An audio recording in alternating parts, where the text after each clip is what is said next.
सभी सनातन भाइयों, जय महाकाल। आज इस वीडियो के माध्यम से हम सभी सनातन भाई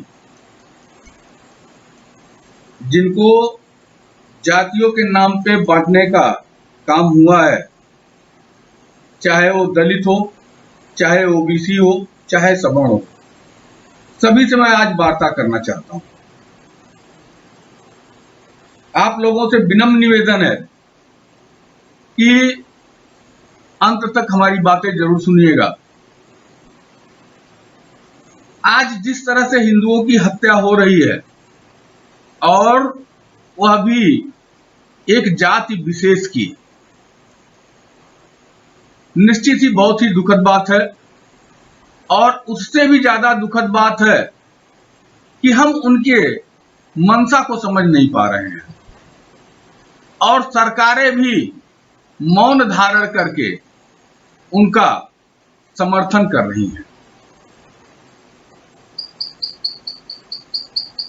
आज यह जो हो रहा है एक सुनियोजित चाल है। ऐसा नहीं है कि यह कोई घटना या दुर्घटना है। यह सुनियोजित चाल इसलिए कह रहा हूं कि जिस तरह से आज हजारों साल से हिंदुओं को तोड़ने का, हिंदुओं की आस्था से मोड़ने का प्रयास चल रहा है, उसी का यह एक कड़ी है। यह कोई संजोग नहीं है। एक चीज और कहना चाहता हूं आप लोगों से, इतिहास हमें सीखने का सबसे बड़ा दर्पण होता है।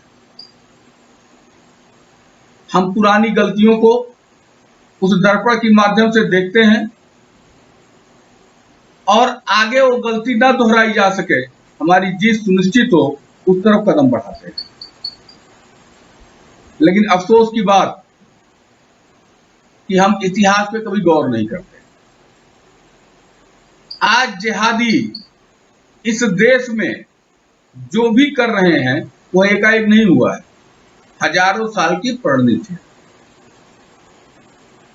मित्रों, हम आपसे पूछना चाहते हैं, पहले मैं सवर्ण भाइयों से पूछना चाहता हूं,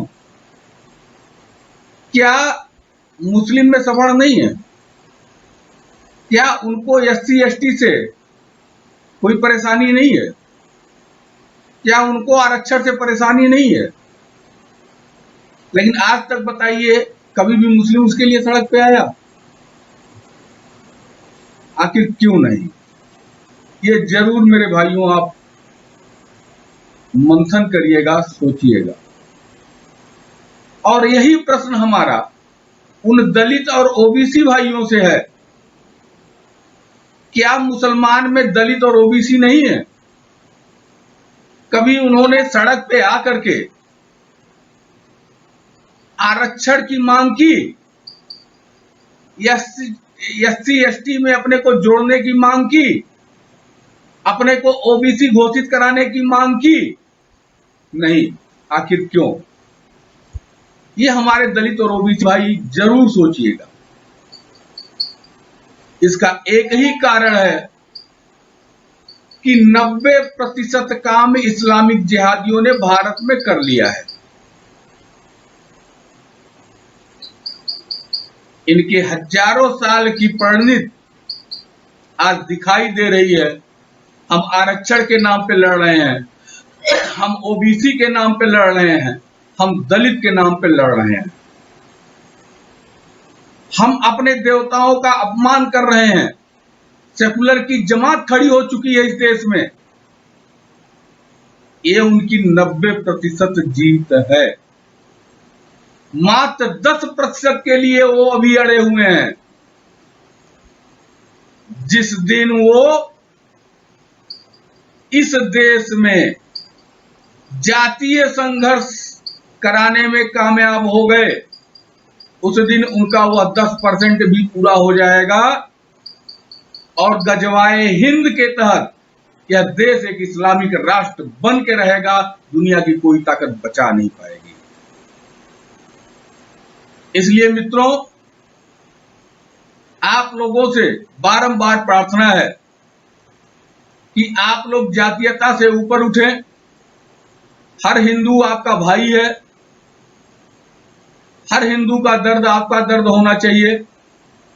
मैंने अभी इससे पहले कहा कि इतिहास के पन्नों से सीखने की जरूरत है। ये नई बात नहीं है। आज कुछ लोग दलित नेता के नाम पे जातीय उन्माद फैला रहे हैं।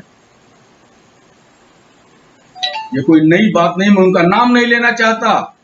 मैं नहीं चाहता कि मेरे द्वारा उनका नाम आए और उनको लोग जाने। आपको याद दिला दूं, यह इस्लाम की कुत्सित मानसिकता का परिणाम है। हमारे देश में आज से नहीं, आदि से ऐसे लोग पैदा होते रहे हैं जिनको जयचंद के नाम से आज भी जाना जाता है। जयचंद की भी सेना हुआ करती थी, जितने भी जयचंद हुए हैं उनकी भी सेनाएं होती थी, और वो सेनाएं यही काम करती थी जो आज इनके लोग कर रहे हैं। सड़कों पे आकर के आतंक मचा रहे हैं, अपने ही भाइयों के खून के प्यासे बनकर खून बहा रहे हैं, साधु संतों की हत्याएं कर रहे हैं। ये आदिकाल से होता आया है। इन जयचंदों के द्वारा जातीयता का उन्माद पैदा करके हमेशा हमें कमजोर करने की साजिश की गई है। इसलिए भाइयों, इन जयचंदों के बहकाव में आने की जरूरत नहीं है। हमारी एकता ही हमारे देश की नींव है। अगर हमारी एकता खंडित हुई तो इस्लामिक राष्ट्र बनने से दुनिया की कोई ताकत रोक नहीं पाएगी, और तब आप भी जिंदा नहीं रहोगे।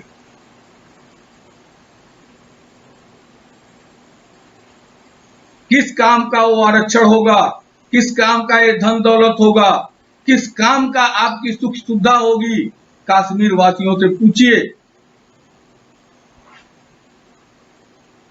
आज उनको टेंट में रहने के लिए बाध्य होना पड़ा है। तो सचेत हो जाओ मित्रों। यही कहने के लिए मैं आप लोगों के बीच आया हूं, जातीयता से ऊपर उठें। अगर जातीयता से ऊपर नहीं उठेंगे तो अपने सामने अपनी मां बहनों का बेआबरू होते देखना पड़ेगा और अपने भाइयों का कत्ल होते हुए देखना पड़ेगा। अगला वीडियो मेरा उन लोगों के लिए है जो अपने को बौद्ध कह करके और सनातन का अपमान करते हैं। उनसे भी मेरा पूरा प्रश्न कल के वीडियो में होगा। अगर उनमें मद्दा होगी तो मेरे प्रश्नों का जवाब जरूर देंगे। जय हिंदू राष्ट्र, जय हिंद।